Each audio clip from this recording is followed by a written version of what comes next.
Hi everyone, it's me Rakhi on Vidhyarthi Rajan, and in this session I'm going to start with a new chapter of science, chapter number 8, motion NCERT. So let's begin with the first question of this chapter, and the question is on page number 100. The question is, an object has moved through a distance. An object has moved through a distance. Can it have zero displacement? If yes, support your answer with an example. हमसे पूछा गया है कि एक object है, कोई भी object है, उसने थोड़ा सा डिस्टेंस ट्रैवल अप किया है. पूछा गया है कि क्या उसकी डिस्प्लेसमेंट जीरो हो सकती है, और अगर हाँ तो हमें सब आंसर रीजन दीजिए कि क्यों होगी उसकी डिस्प्लेसमेंट जीरो. देखिए, इस क्वेश्चन का आंसर बताने से पहले तीन छोटी छोटी की पॉइंट्स मैं आपको बताना चाहती हूँ. सबसे पहले मैं बताना चाहती हूँ कि मोशन क्या होता है. सेकेंड चीज मैं बताना चाहती हूँ डिस्टेंस क्या होता है. एंड द थर्ड थिंग मैं बताना चाहती हूँ डिस्प्लेसमेंट क्या होता है. इन तीनों के बेसिस पे आपके लिए इस क्वेश्चन का आंसर देना बहुत ज्यादा इजी हो जाएगा. देखिए, मोशन क्या होता है. हिंदी में हम मोशन को कहते हैं गति. ठीक है, तो अगर मैं ये कहूं कि if an object changes its position as the time passes, it is said to be in motion. For example, ये एक ऑब्जेक्ट है, अभी इस टाइम पे आप टाइम नोट कर लीजिए, ये इस पॉइंट पे है. जैसे जैसे टाइम पास हो रहा है वैसे वैसे ये ऑब्जेक्ट अपनी पोजीशन को चेंज कर रहा है. तो मैं कह सकती हूँ कि ये जो मेरा पेन है, इट इज इन मोशन. मैंने वही बताया, if an object changes its position, अगर कोई ऑब्जेक्ट अपनी पोजीशन को चेंज करता है टाइम के साथ में, ठीक है, जैसे जैसे टाइम बीत रहा है, और अगर एक ऑब्जेक्ट अपना पोजीशन चेंज कर रहा है तो उस ऑब्जेक्ट को हम कहेंगे कि वो ऑब्जेक्ट मोशन में है. ठीक है. सेकेंड की पॉइंट इज डिस्टेंस. आप डिस्टेंस को कैसे डिफाइन करेंगे. कोई आपसे पूछे व्हाट इज डिस्टेंस, क्या होता है डिस्टेंस, तो आप क्या बोलेंगे. तो distance is what, it is the total length of path covered by an object. Total length of the path covered by an object. एक ऑब्जेक्ट ने कितना पाथ कवर किया है उसको हम कहेंगे डिस्टेंस. मैं एग्जांपल देके आपको समझाऊंगी, कंफ्यूज मत होइएगा. थर्ड की पॉइंट पे आते हो, displacement. What is displacement. Displacement, it is the straight line, it is the straight line shortest distance, it is the straight line shortest distance between the initial and the final position of the particle. सबसे छोटा path किसके बीच में, initial और final positions के बीच में, उसे हम कहते हैं डिस्प्लेसमेंट. डिस्प्लेसमेंट एक स्ट्रेट लाइन से मैं कहूंगी, मैंने आपको दोबारा बता रही हूँ, a straight line shortest distance between the initial and final position of the particle is known as displacement. Example लेके समझते हैं. देखिए, सपोज ये ए पॉइंट है, ठीक है, and it is a B point. Okay, एक ऑब्जेक्ट है, उसने यहां से अपना जर्नी स्टार्ट किया. He moved like this, like this, like this, like this, like this, like this, and reached point E. ठीक है, और वो यहाँ आके पहुंच गया. तो what is the total distance covered by this particular object या by this particular man? ठीक है, एक मैन है, उसने A पॉइंट से अपनी जर्नी को स्टार्ट किया और इस तरह से ट्रैवल करता हुआ B तक पहुंच गया. तो इसने कितना डिस्टेंस ट्रैवल किया. It is equals to L1, L2, L3, L4, L5, L6 and L7.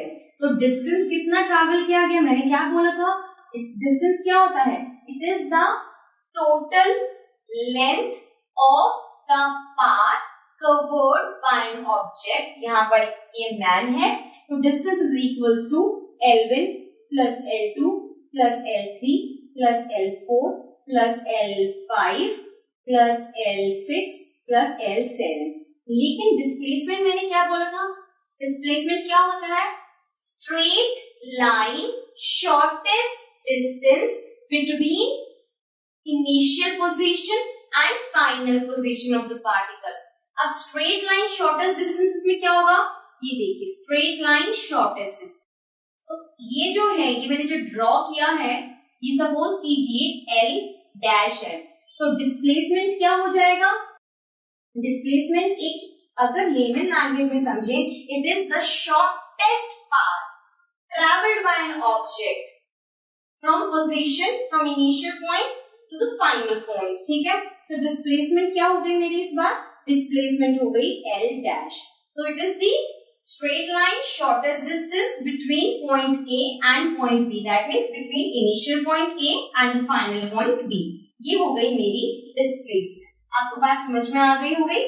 अब क्वेश्चन पे आते हैं. क्वेश्चन में पूछा है कि एक ऑब्जेक्ट जो है उसने थोड़ा सा डिस्टेंस मूव किया है, तो क्या उसकी डिस्प्लेसमेंट जीरो हो सकती है? यस, उसकी डिस्प्लेसमेंट जीरो हो सकती है. So I can say yes, zero displacement is possible if an object has moved through a distance. कैसे? अब आप देखिए, सपोज एक बॉडी है वो सर्कुलर पाथ में मूव कर रही है. एक बॉडी, यही मैन ले लेते हैं, ये जो मैन है ये सर्कुलर पाथ में मूव कर रहा है. इसने अपनी जर्नी स्टार्ट की इस पॉइंट ए से एंड ही इज मूविंग. इसने अपनी जर्नी स्टार्ट की पॉइंट ए से और वापस से रिटर्न बैक हो गया इस पॉइंट ए पे आफ्टर कंप्लीटिंग वन रेवोल्यूशन.